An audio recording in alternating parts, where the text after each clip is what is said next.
You're listening to program notes for the Florida Orchestra's Huff Family Foundation Masterworks series. In this episode, I will be talking about Sergei Rachmaninoff's Piano Concerto No. 2 and Ralph Vaughan Williams' Symphony No. 1, a Sea Symphony, so you can dive deeper into the music anytime, anywhere.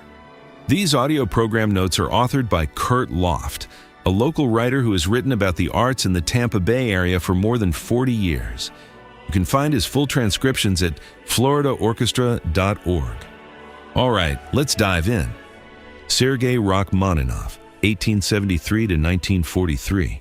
Piano Concerto No. 2 in C minor. Performance duration approximately 33 minutes. Rachmaninoff lived most of his life in the 20th century, but his music is a product of the Romantic era, a throwback more in line with his countrymen Tchaikovsky and Rimsky-Korsakov than his contemporary, Stravinsky. For traditional listeners, he wrote music that sticks to the bone, and he would take pride in knowing his second piano concerto ranks among the most played in the repertoire, along with Beethoven's Emperor and the Tchaikovsky B-flat. For all its popularity, however, the concerto was born out of struggle. Rachmaninoff was seriously depressed in 1900 following the failures of his First Symphony and First Piano Concerto, which were snubbed by both audiences and critics. "Something within me snapped," the composer wrote. "All my self-confidence broke down. A paralyzing apathy possessed me."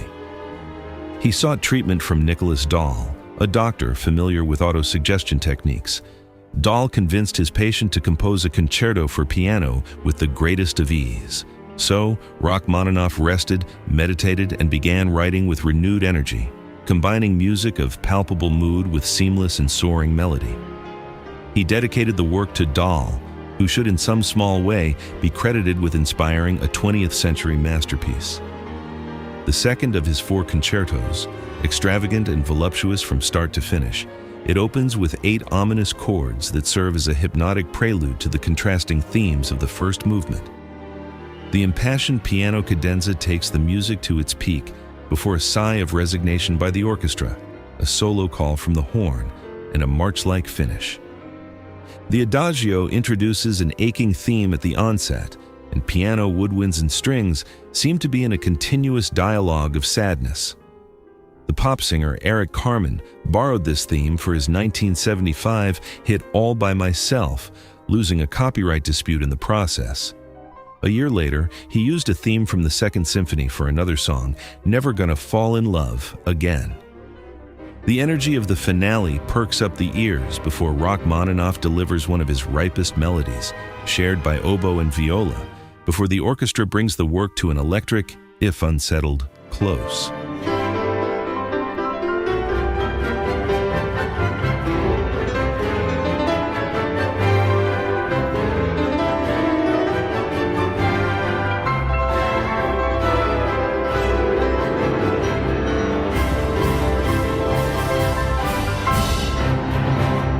In the world of art and music, there are certain works that are perfect, and the Rachmaninoff second is perfect. The pianist Garrick Olson said in an interview with the Tampa Tribune prior to his appearance with TFO. It has a flawless heavenly quality to it. It's a romantic journey from despair to triumph, full of brooding tragedy and some of the most gorgeous tunes ever written. It sounds as if this piece dropped out of heaven fully formed.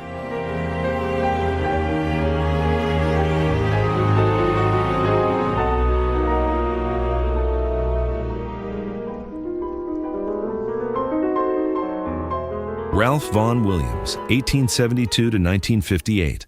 Symphony No. 1, a Sea Symphony. Performance duration approximately 63 minutes. What to listen for in this piece. Rather than standard orchestral fare, this multifaceted work combines the elements of symphony, oratorio, and opera. The music of England was quiescent throughout much of the 19th century, when France, Germany, Russia, Spain, and other European countries forged their own identities. But England soon would wake from its slumber and give the world a distinctive style based on deep-rooted traditions dating back to the late Middle Ages. It came through the works of Elgar, Vaughan Williams, Holst, Delius, Britten, and a handful of others who revived England's long-dormant musical personality. Vaughan Williams, a large, sluggish man who finished 9 symphonies before his death at age 85, was interested in reflecting music of his own country rather than following in the shadow of the Germanic Europeans. As long as composers persist in serving up at a second hand the externals of the music of other nations, he once said, they must not be surprised if audiences prefer the real Brahms, Wagner, Debussy, and Stravinsky to their pale reflections. Vaughan Williams loved the tradition of the English folk song and music that mirrored the landscape of his country. After earning a doctorate degree in music at Cambridge in 1901, he joined the English Folk Song Society and immersed himself in simple songs he found in small villages and towns throughout England. This was to be a turning point for the composer, who said, "The knowledge of our folk songs did not so much discover for us something new, but uncovered something which had been hidden by foreign matter."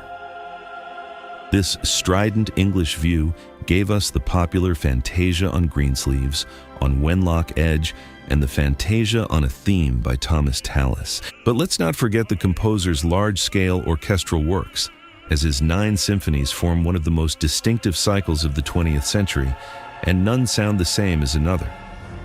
For those new to Vaughan Williams, it makes sense to start with the Symphony No. 1, a Sea Symphony, which combines huge orchestral and choral forces and stretches more than an hour. Set to poems by Walt Whitman, this imposing work is known for its power and grandeur, a blend of symphony, oratorio, and opera. It serves as the composer's philosophical meditation on the oceans, as well as the perseverance of the human spirit.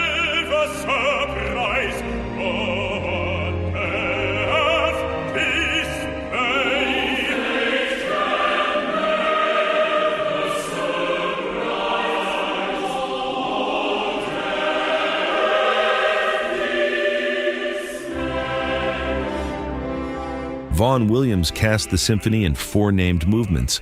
1. A song for all seas, all ships. A brass fanfare introduces a full-throated chorus which is soon greeted by surging orchestral waves. 2. On the beach at night alone. This nocturnal slow movement for baritone and chorus ruminates on the vastness of the oceans. 3. Scherzo, the waves. The chorus comments on the passing of ships as the orchestra suggests the surge of waves and gusts of winds. 4. The explorers. The chorus ponders the human existence and the pace of civilization, all against the restless nature of the ocean. Thank you for listening to Sound Waves with the Florida Orchestra. Enjoy the concert.